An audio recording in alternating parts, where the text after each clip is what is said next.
दोस्तों इस वक्त आपको YouTube पे शेयर मार्केट के दो टाइप के एक्सपर्ट मिल जाएंगे।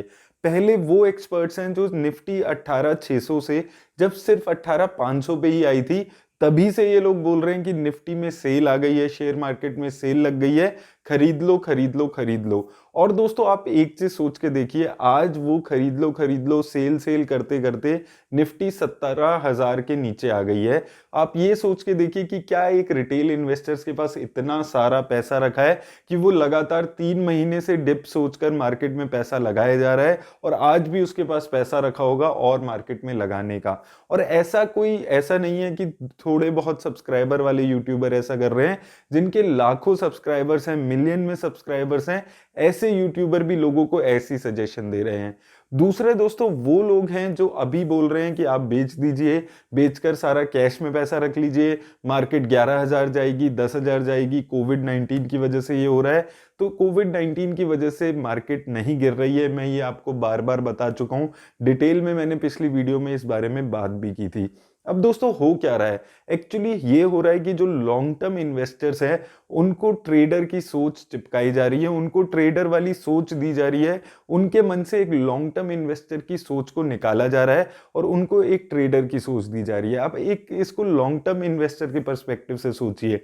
आप अगर हम सबके घरों में ज्वेलरी के फॉर्म में हम गोल्ड में इन्वेस्ट करते हैं, तो क्या आप ऐसा करते हैं कि गोल्ड 1% गिर गया तो आप जाके और खरीदना शुरू कर देते हैं, या गोल्ड अगर 10% गिर गया, मार्केट में न्यूज है कि और ज्यादा गिर सकता है, तो आप जाके अपने गोल्ड को बेचना शुरू कर देते हैं? आप ऐसा कुछ नहीं करते हैं। और दोस्तों शेयर मार्केट भी कुछ ज्यादा डिफरेंट यहाँ पर नहीं होती है। शेयर मार्केट में भी जरूरी नहीं है कि हर गिरावट पे आपको कुछ ना कुछ करना हो। अगर आप एक लॉन्ग टर्म इन्वेस्टर हैं, आप फुल्ली इन्वेस्टेड हैं, तो कोई डरने वाली बात नहीं है। जरूरी नहीं है कि मार्केट करेक्ट हो गई है तो आपको कुछ पैसा इन्वेस्ट ही करना जरूरी है। आपको एक ट्रेडर वाली सोच से यहाँ पर शेयर मार्केट में नहीं रहना है।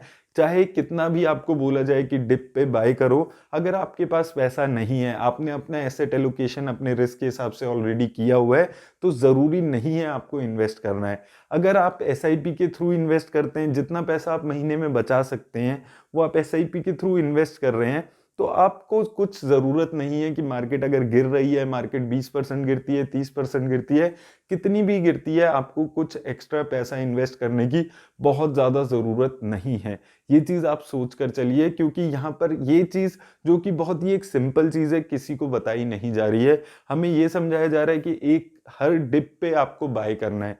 डिप पे दोस्तों बाय करना है, लेकिन उन लोगों को जिनके पास एक पैसा रखा है, जो इन्वेस्ट करना चाहते थे शेयर मार्केट में, नहीं कर पाए, और अब उनको डिप पर इन्वेस्ट करना चाहिए। डिप पर कितना इन्वेस्ट करना चाहिए, ऐसा नहीं है कि आपको एक साथ किसी भी टाइम पे सारा पैसा नहीं लगाना है। मतलब कि मैं ये कहना चाहता हूं कि अगर आपके पास 1-2 लाख रुपए हैं जो आप स्टेक शेयर मार्केट में इन्वेस्ट करना चाहते थे, तो उसमें से भी सारा पैसा आपको नहीं लगाना है। मैंने पहली बार आपको जब मार्केट 17,500 पे आई थी तब बोला था कि आप 10% पैसा अपना टॉपअप करा दीजिए। जब मार्केट 16,900 के आसपास आई थी तब मैंने आपको 10% और लगाने के लिए बोला था, और मैं ऐसे ही आपको यही बोलूंगा कि 500-500 पॉइंट जब तक निफ्टी गिरती रहे, आप अपना 10-10% पैसा लगा सकते हैं। आपके रिस्क पे डिपेंड करता है। आपको लगता है 250-300 पॉइंट पे आपको 10% लगाना है, आप वैसे लगा सकते हैं। 500 पॉइंट पे लगता है तो आप 500 पॉइंट पे 10% पैसा लगा सकते हैं। तो एक आपको अच्छा मौका मिलेगा तब इन्वेस्ट करने का। ऐसा नहीं है कि 1% 2% मार्केट करेक्ट हो गई तो आपको पैसा लगाना ही है। अगर आपके पास पैसा रखा है तो उसको आप जरूर लगाएं, लेकिन एक यूनिफॉर्म मैनर में आप लगाएं। ऐसा नहीं करना है आपको कि एक टाइम पे सारा पैसा आप मार्केट में लगा दें। क्यों? क्योंकि किसी को नहीं पता कि मार्केट का टॉप क्या रहता है और मार्केट कहां तक करेक्ट होगी। हो सकता है कल से मार्केट ऊपर जाने लग जाए, हो सकता है मार्केट यहां से 14,000 13,000 चली जाए, किसी को नहीं पता है। तो आपको भी ये चीज समझ के चलनी है। कोई आपको बोल रहा है, कोई आपको बता रहा है कि मार्केट यहां तक जाएगी, तो वो आपको मिस इन्फॉर्म कर रहा है। किसी को नहीं पता है कि मार्केट किस लेवल पे जाके रुकेगी।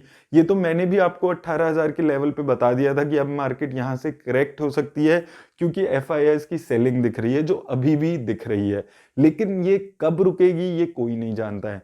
ये चीज़ आपको समझकर चलनी है कि इन्वेस्ट करते हुए आपको एक अपना प्रोसेस बनाना पड़ेगा कि आप थोड़ा-थोड़ा पैसा हर वक़्त इन्वेस्ट कर पाएँ। अगर आपके पास पैसा रखा है, अगर आप एक एसआईपी कराने वाले इन्वेस्टर हैं, तो ज़रूरी नहीं है कि मार्केट की हर डिप में आपको पैसा लगाना ही लगाना है। अब दोस्तों बात आती है कि कहाँ पर पैसा लगाना है, क्योंकि इन्वेस्टमेंट में 2 ही चीज़ें इंपॉर्टेंट है, कैसे और कहाँ।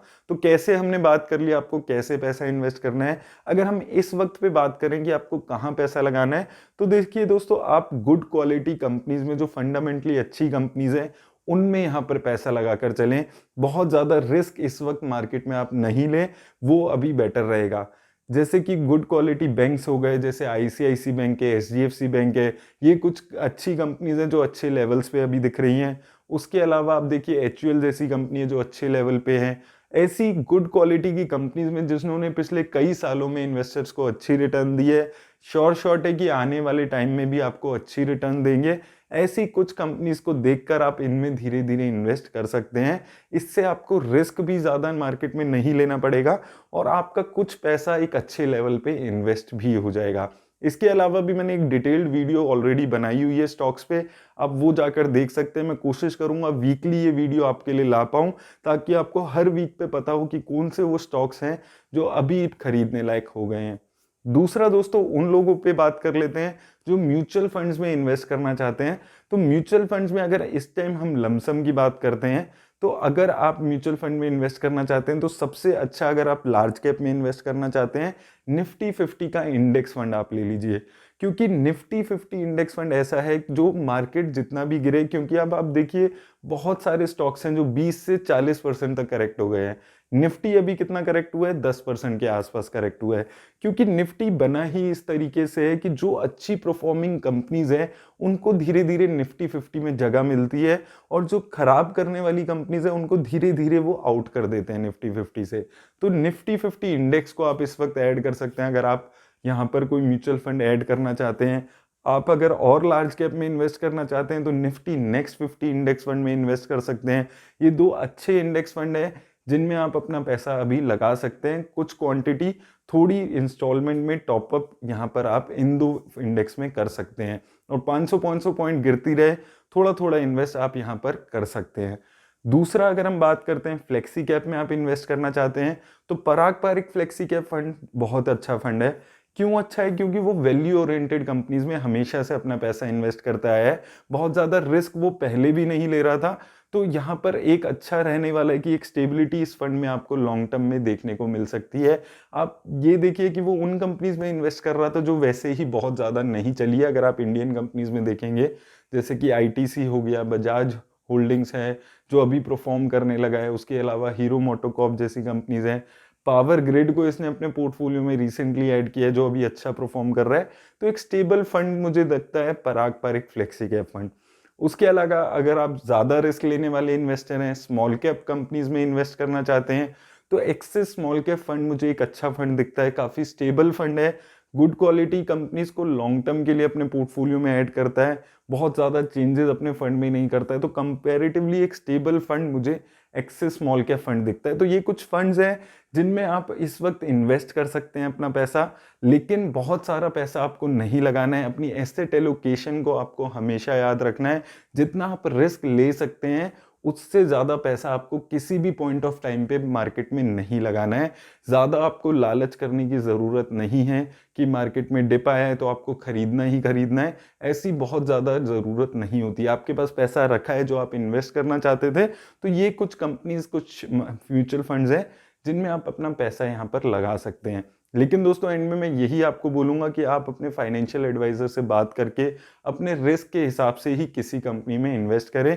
उम्मीद करता हूँ इस वीडियो से आपको हेल्प मिली होगी। ये वीडियो अच्छी लगी हो तो इसे लाइक और शेयर ज़रूर कर दें।